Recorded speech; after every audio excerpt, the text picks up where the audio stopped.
Hi, I'm Brynn Nightenhelser. I'm Oscar Garcia. And we are going to be explaining 5 of Dr. Folse's Unsuccessful activities from his book, The Art of Teaching and Speaking. And we'll also explain to you why these activities are unsuccessful. Okay, class. What do you think about capital punishment? Is it a good thing? Or a bad thing? Okay, I know here in Japan you don't have capital punishment, but in the US it used to be a really hot topic. You know, my dad used to talk about it all the time. It was very controversial. He used to say, you know, criminals, we should just fry them. But what do you guys think about it? What do you think about the death sentence? Any opinions? No? Okay, the reason why this activity was unsuccessful is because for many cultures, talking about capital punishment is not appropriate. For instance, for Japanese, for Chinese, and for some other cultures, this is definitely not appropriate.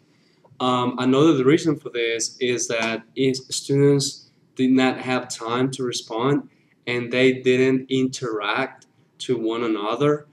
And it is very important for students to practice, to interact, to work in groups, in pairs, and these are some of the activities that they didn't do during the activity.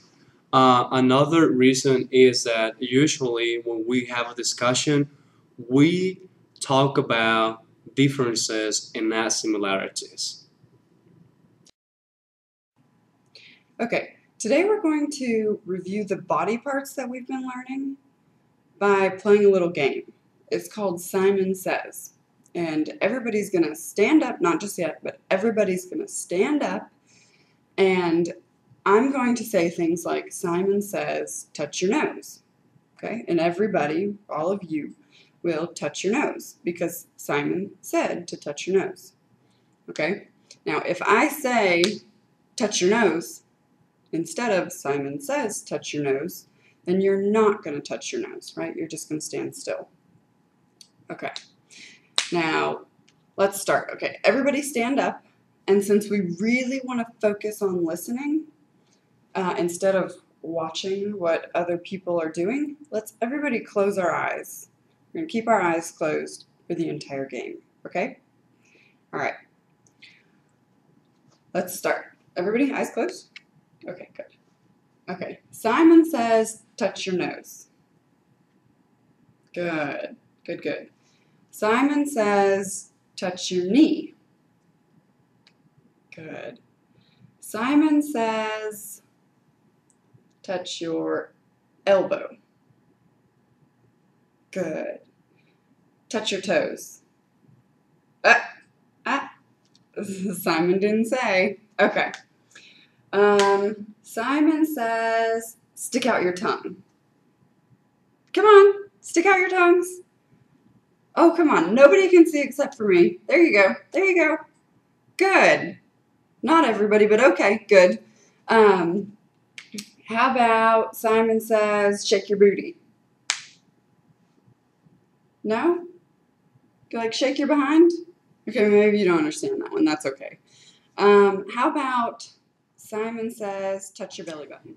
In this activity of Simon Says, adults don't feel comfortable closing their eyes in public. According to Dr. Folse, after this activity, half of the students did not return the next day.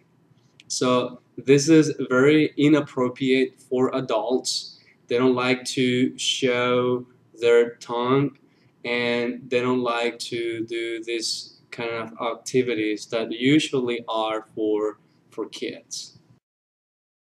I have handed each of you a sheet with 20 phrases on it, or 20 sayings. And I thought this would be a good chance for us to kind of have fun with words and maybe even learn a little bit about American culture. So I thought this would be a good activity for today. Let's just go ahead and let's read the first one. A chicken crossing the road is poultry in motion. Okay. Anybody get it? Anybody see why that's funny? Okay. What does poultry mean? Anybody know? Poultry? Okay, well, poultry is, it's kind of like a bird that you eat, right? So it could be chicken, what else? Turkey? Good. And the reason that's funny is because we say poetry in motion. So it's playing with that phrase a little bit, changing it from poetry to poultry. So you now have a chicken kind of in motion, right? Okay. Let's move on to the next one.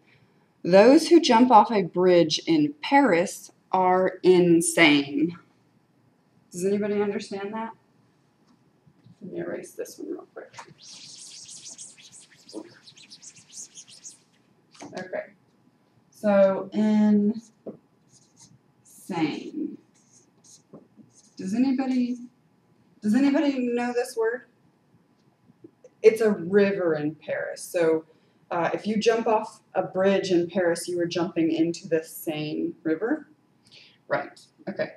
And the reason this is funny is because it sounds like a word in English, insane, which means you lose your mind, you go crazy, right?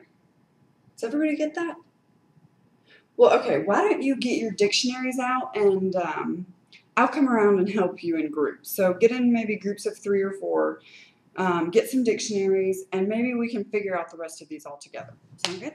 Okay, as you can see in this activity, these are not high-frequency words. And if you ended up explaining the joke, that is not funny for the students because they're here to practice and to improve their communication skills.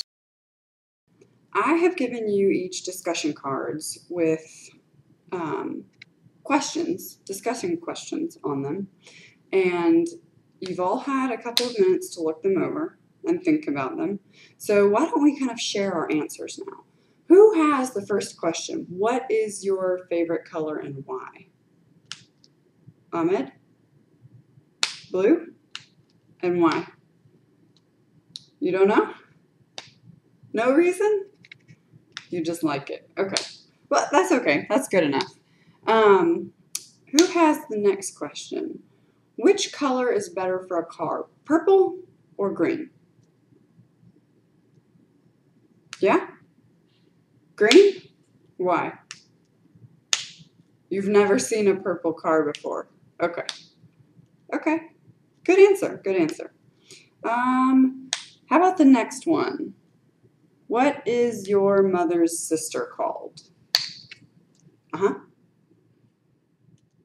Good. Very good. Well, as you can see in this activity, the teacher was the one doing all the talking.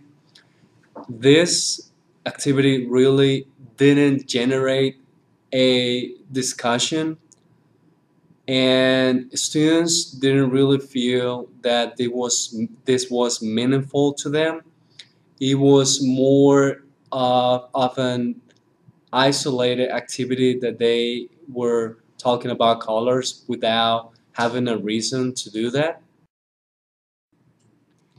Okay, for this last activity in class, I've given you a little piece of paper with a paragraph on it. You each have one.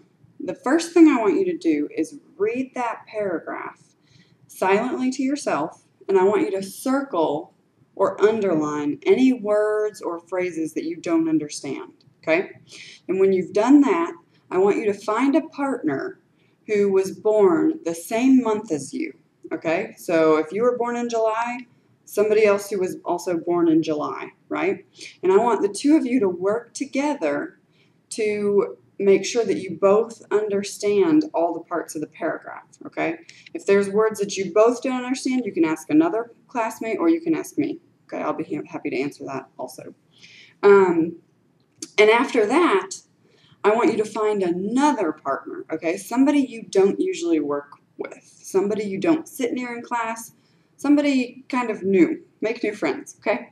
And I want you to work with that person to write a little summary of what the paragraph says, okay? And then one of you is going to go to the board and put that on the board. It can be just 1 or 2 sentences, okay?